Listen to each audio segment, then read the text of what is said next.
माननीय सभापति महोदय, पिछली सरकार ने बयाना विधानसभा के साथ उपेक्षापूर्ण व्यवहार किया, जिसके कारण से कई इंफ्रास्ट्रक्चर प्रोजेक्ट जो थे वहां पर पूरे नहीं हो पाए।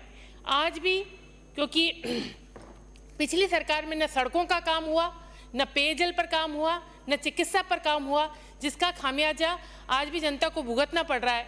और मैं सरकार का धन्यवाद दूंगी और बहुत बहुत धन्यवाद दूंगी कि पिछले बजट में भी, जो पहला बजट आया उसमें भी और इस बजट में भी बयाना विधानसभा को बहुत सारी सौगातें हमें प्रदान की गई।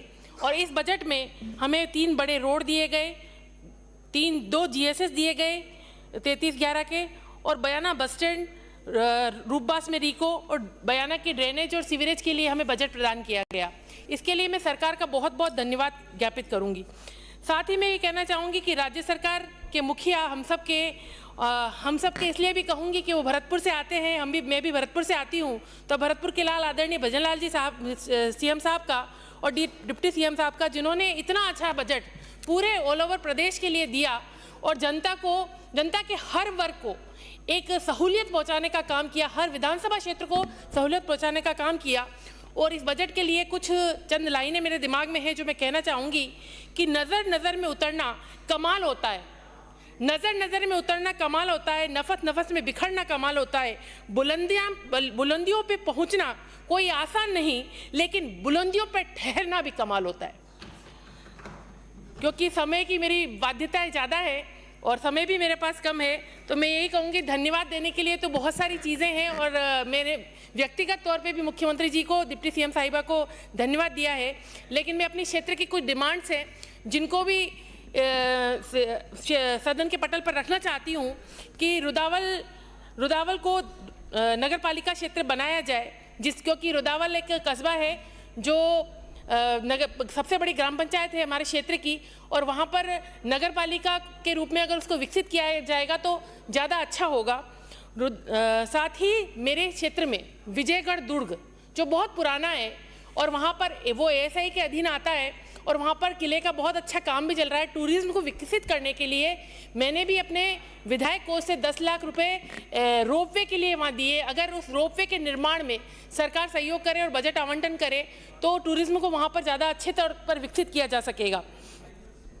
3311 के जो GSS हैं उसमें बिनौआ और मेड़था मुझे दिया गया है, लेकिन वहाँ पर बिजली का सिस्टम बहुत ख़राब है। मैंने अभी सुबह भी ये डिमांड रखी थी कि थाना डांग और बुराबाई खेड़ा रिछोली में हमें 3 GSS की और आवश्यकता है। सरकार इस ओर भी हमारे इस मांग को पूरा करे।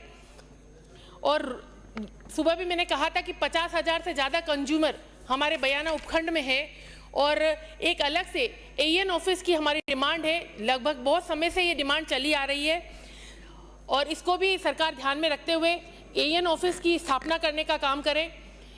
बयाना में रिको एरिया है, वहाँ पर मीटर AN की आवश्यकता बहुत समय से है, जबकि रिको जब से बनता है तब से ही मीटर AN की स्थापना, ऑफिस की स्थापना होनी चाहिए थी, मीटर AN वहाँ बैठना चाहिए था, लेकिन वहाँ पर ऐसा नहीं हुआ। तो मेरी सरकार से डिमांड रहेगी कि आप इस ओर ध्यान देते हुए औद्योगिक क्षेत्र में विकास के लिए वहाँ पर मीटर AN कार्यालय स्थापित किया जाए। अगर सड़कों की मैं बात करूँ तो सड़कों के क्षेत्र में जो मैंने बजट में देखा कि हमारे आदरणीय प्रेरक अटल बिहारी जी वाजपेयी की प्रेरणा से प्रेरित होकर कहा गया कि कनेक्टिविटी के लिए सड़कों की बहुत ज़रूरत है।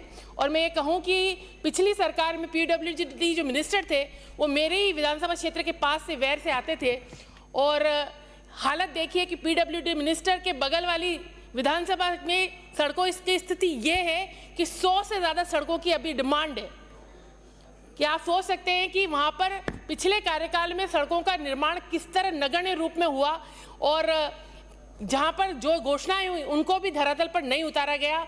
मैं सरकार का साधुवाद दूंगी कि जो घोषणाएं हो रही हैं उन पर काम तुरंत शुरू हो रहा है, जमीन के अलॉटमेंट से लेकर सब चीज़ें हो रही हैं, तो मैं इसके लिए साधुवाद दूंगी।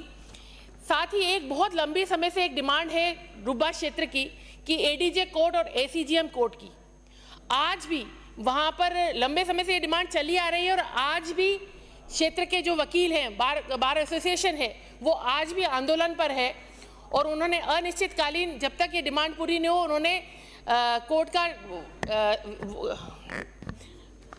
आंदोलन शुरू कर रखा है, क्रमिक अनशन पर भी वो लोग बैठे हैं। तो मैं यही कहूँगी कि इस डिमांड की ओर गंभीरतापूर्वक विचार किया जाना चाहिए। मेरे क्षेत्र में मिलकपुर स्थित कृषि ग्राहकता केंद्र में एटीएस की भूमि है, सरकारी भूमि है। यहाँ पर कृषि विश्वविद्यालय या महाविद्यालय खोला जाना चाहिए। बयाना और रुब्बास में खेल स्टेडियम की घोषणा की जानी चाहिए। साथ ही एक बहुत बड़ी समस्या है और इरिगेशन मिनिस्टर साहब यहाँ बैठे भी हैं, तो मैं उनके ध्यान में लाना चाहूँगी कि तुर्तीपुरा से खेरीडांग थानाडांग के लिए बंद बारेठा पुल का निर्माण कराया जाए, जिससे कि बयाना की दूरी जो है 7 किलोमीटर तक कम हो जाएगी। साथ ही स्टेट हाईवे संख्या 1 सेवर से सवाई माधोपुर को राष्ट्रीय राजमार्ग 4 लेन घोषित किया जाए।